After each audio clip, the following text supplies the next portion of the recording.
गाड़ी छोड़ दे गाड़ी सन का चलो शादी बुलावत रही ढेर दिन से भेंट कइले बिना हमरो मन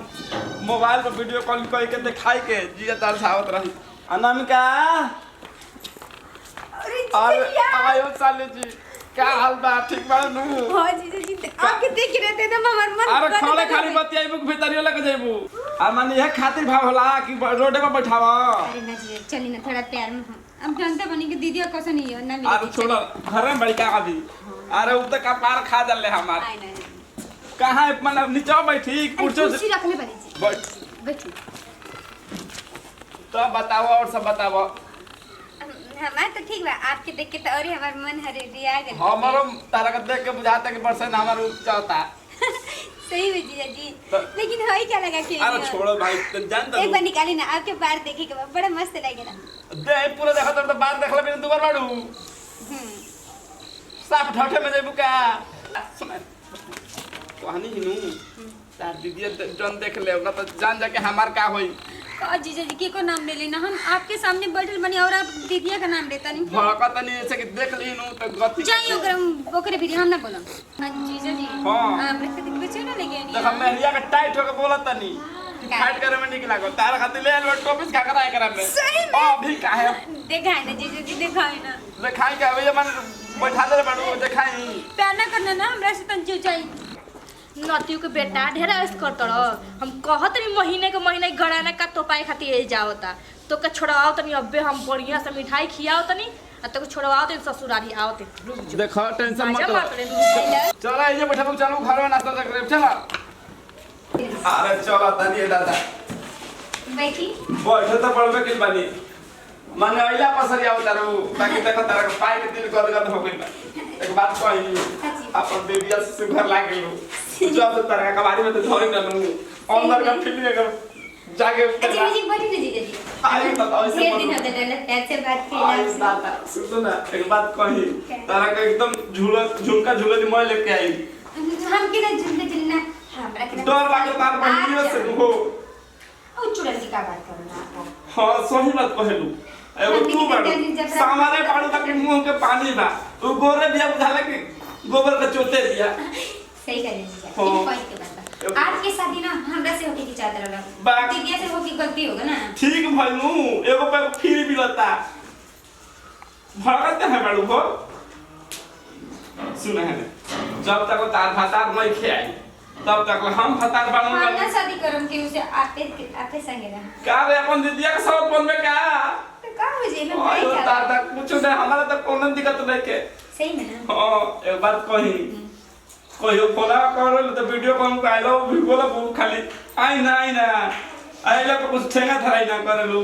ऐसे क्या कहता नहीं जीजा जी आयो दादा अरे आओ ना ई कर जीजा जी ठीक है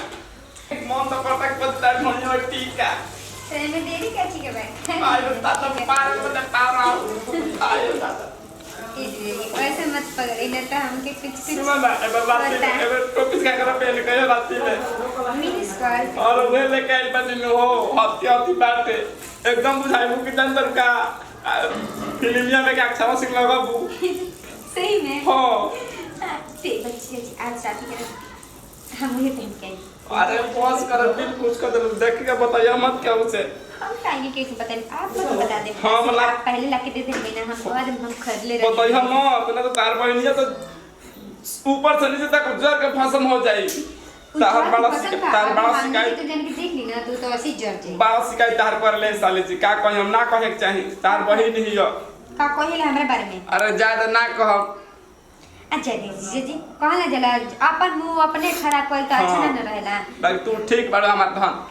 आय होता नती के बेटा ढेर ऐस करता न तहार ऐ सब देख को सेकंड में तू इतना रोवा न तनी आंखी में न आंसू ना मिली धीरे चलता है तो बता दे इसमें टेंशन तो मालूम सुनो हैरानी वाली बहिनी है बहिन के तो झूठा देखो हम दिल खुश कर देल हमार अरे आज हो एगो बात कही तारा से बियाह बोले झूठो के बियाह बोले गोबर गड़े से ले कौन बात नहीं जीजा जी हम मिल गए अरे दीदी को छोड़ देना तो तलाक दे देम ई क्या कहत खाना बना के दाई रख जाई हां जीजा जी दे दे तलाक हमरा हमरा पूरी के तलाक दे दे सही में जीजा जी हां तोरा से लव मैरिज करम कोर्ट मैरिज करम जीजा कातना बहुत सुपर बाड़ू हो हम एकदम ए जीजा हाँ आई लव यू टू देखो एक बात पहले उठा I love you. बेटा एक हाथ क्या करे एही काम कर तो काय खाती तू का हमरे बहिनिया मिलल या आज साली ये मजाक कर नहीं भाई साली तो पहले मेहरारू फिर जेबे के पहले साली के जाके चुमा चाटी करबा तो तार बहिनिया नु कह रही है धन हमार के कोई बड़ी सही हां धन नहीं कहू जे खेतानी हो ओकरा मारता हां कहत नहीं काहे हर महीने तू 20 बार आवत त के बोलाला हो तारा खाते बोलानी तरह के हां ना बोलानी हां ना काहे नहीं रहा तारा खाते देखी कैसे मौगी दुबराई लोग नु तोहर टेंशन मंगल तू बहुत कभी नोटे बटे गड़ा ना कोई बतिया लेना हमसे माई का बतिया लेनो माई कहला है कि देख कलिएगा को विदा कर मोटरा के तराई लिखे नु अच्छा बता हमर डेढ़ खूबसूरत पिया के वही से सही लोग कहलन जो निमन आदमी रहला ना वो दूध के से कम चाय के करिका चाय के ढेरा पसंद करता तो ढेर निमन लगती है वो लेकिन निमन लगत हां का कहत ले हमरा के तलाक देबे तलाक देबे आलो मजाक करत रही भाई जी के नहीं के तार विचार अभी नहीं के जे सब कर जो बोला तो धक के मारा दे निको कौन से कर भाई ई का कहता नु ससुराली में आई बनी का कदू बेइज्जत करू का तोर को इज्जत बा आ बेइज्जत कहेंगे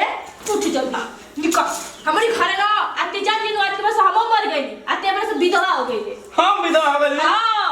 मेरा होली से नो लेकिन आज से के बाद हम तोर खातिर मर गए निको निको तोरे के नो लड़की भी ना तफड़ा दे नु तो तू कब निकल मुंह करी खा ले हम निकल जो देखा ए हमसे ना गलती हो गई तो हो देखो माफ कर था ना माफ कर बात मांगा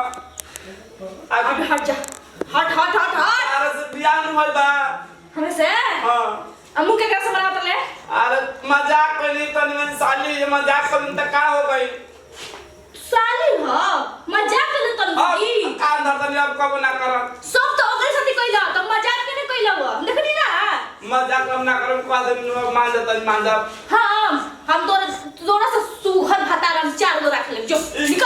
निकल निकल निकल हमरे घर में केहू आव ना तो के जितना हीरो मानत रही उतने तो जीरो बनत हमरे सामने हम कहत नहीं काहे फेशियल करावता अरे तार बहिनिया नु हमारा में दोस्त बा तार बहिनिया में दोस्त भाई बतावा तुम्हें बराबर बैठ गेले ये तो नहीं हिम्मत उतर अरे बाबू सोफा पे तू बैठ हम क्यों अरे हम लोग का बेटा घुमरी कर लिया हमारे भाई डाका डाका हमारे घर में निकल अरे ना सुन सोनार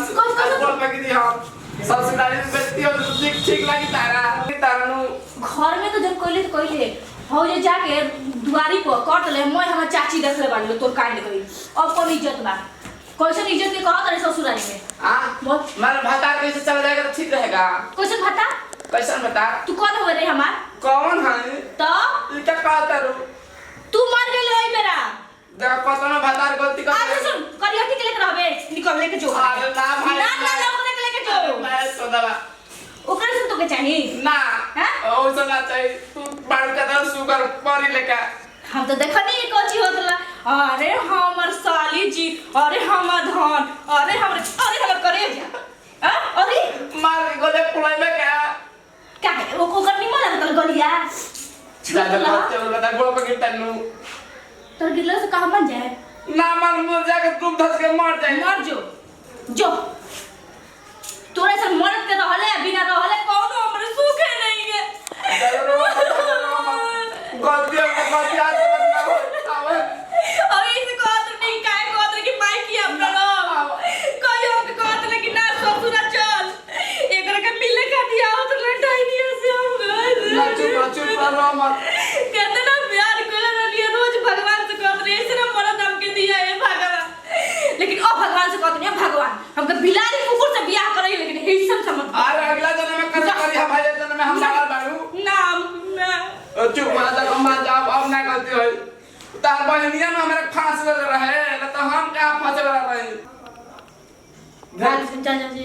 आज के बाद गलती ना हो तहार की देखा कहता है देखा हमार तिरिया खइया मत तू हमेशा झूठ बोलेला ओई से भी सासू जी को आत रही को जे को लगी लेके भागा रहल तू ना तू अब कभी सुधार नहीं पड़े और माई सुन लो तो वो दिक्कत होई दे अभी माई के बोला के लिया तू रुका नहीं ना भगवा झाड़ू से जब ना मारी तू ना भगवा जा जो बोल रहे हमारे तो अपन बहनिया के जाके बोलते तो ठीक लगे सुना दी उता रानी में सवाती हो हां तो लाज नहीं तुमरा बहिन के तनको खिया नहीं तो उसन करी जा तो हम गलती माफी मांगता नु हमरा कुछ करम तो करे के मार जाके हमरा छोड़ दा छोड़े नु बता फंस जा सुन का हम मानम ना जितने बुला तो मानम ना बदन को तू फसावत रहे जान लू को अंदर मार दे जाता के तो के चित बदल खिया दिल बिया ओए से ना कोड़ाई नु हमका उल्लू बनाओ तड़ा चल एक कान पकड़ के उठ बैठ कर कान पकड़ता ले चलो उठ बैठ करो जाके ना तो घर से निकाल दे अब कब हम से लोग के देखवा नहीं जा टोला माना से की तो बेइज्जती है अभी रोड पर की करवाओ 10 बे मेहरारू कोई के मेहरारू चलो मिलो चार बार 6 बार बैठ बाउली चका अब दे कोड़ तो खाता सरकारी स्कूल पढ़ लेगा सुनो ना कान में पता रात में पता 10 वाली 20 वाली अब तुम बेइज्जती मत करो अब तो मैं करूंगा ना कम कान अपने ना करो हम लेके जाए एको दिन ना हां ना तो अभी लेके चलो सो अब ना कल सुबह चला जाए अब 5 साल पे एक दिन खातिर लेके बाबरा क्या सुन लो 500 रुपए पे एक दिन आई चलो ना एक मिनट रुक हां अब ओकरो हिसाब के दे करे बनू हां जा कर पारा ए जे बैठ के आराम से जितना मरल बनिनु हम तेल लगा हां उधर हरदी कुट ले कुर ले ए जे ना ओही जा हां ओ जे ए जे का सनी से मत पानी ना देबे ना आवे जे तो बुला के ससुराल जाए के ना बोले उनकर हिसाब को क्या होता जी बजा बाप ससुराली तो छोटी है कोई चलो जवन बिया तवने बस सब्र करा अब केने लुकाई जीजा जी को से मारते जैसे चला तक गोधन कोटा गल बेटे हमार टोकरो से भी बुरा हालत करे कांच के जीजा जी के ऊपर इतना चिपकत हम ही रहनी है केने लुकाई का ना एने तो पूरा लोग जाई हेनियो देख लिया कि कहां बिया देके खोजे तुम बता का रे ते कहां भागता रे ना दीदी कुछ ना कर हमरे खतरा मिलल हां करे हमरे खतरा मिलल तो दूसरा मुंह मारा के ना मिलल था तो ना शर्म नहीं खरा करे ए मैं हां गलती रहले दीदी अब जीजी हमरे से इतना प्यार करते रहना तो हम का करी तो सब प्यार करे ना और क्या हो गइल बेटे तो सब प्यार कर ले तोरे के क्या लगा तोरा ये फुटल बेटे इन्हीं के वजह से तोर बहन के बियाह भेल उनका से अब हम ना हुई हमरे के मीठी मीठी बात में खुश लाले रहना दीदी मीठी मीठी बात में आ तू फुसल गइले अब हम उनकर गलती नहीं जा हमारी गलती बेटा हम साथ बनबे ना दीदी हम साथ बनबे साथ बन के साथ बने के मन बा दीदी ऐसा लगा देखा मजन गलती करम तू छोट बहन ना है करिया करा ले रे तो का कहियो कि हम कैसे हमरे खानदान में पैदा भइले तू कहत रहना तो के तलाक दे के तारे से शादी कर मुंह हमरे के मीठी मीठी बात में मोर बतिया सुननी हो तू के बा उल्लू बनावत ले रे केकरा उल्लू बनावत रे क्या उल्लू बनावत रे काय आता रे ते पर बता रब